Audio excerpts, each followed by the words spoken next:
Welcome back to Stuff About Tutorials. Today we are talking about how to check Android version on Tecno phones. Why would you want to know how to check the Android version on Tecno phone? Well, maybe it is your first time using Tecno phone and not sure how to check the Android version on Tecno phones. So today I am going to show you how to check the Android version on Tecno phones.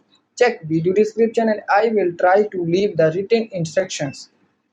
Changing the Android version on Tecno phones is quite simple and easy to do, and the process is same for all Tecno devices. Let me show how you will check the Android version on Tecno phones.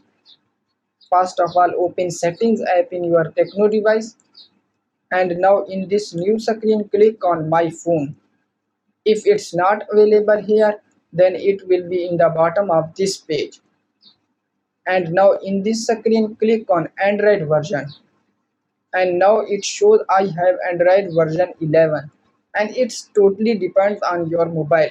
If your mobile is latest and new model, then it shows you Android version 13. So there you go. If you were wondering how to check Android version on Tecno phone, that is the easiest way I know. If you know another way, please leave a comment below. Be sure to subscribe for more videos.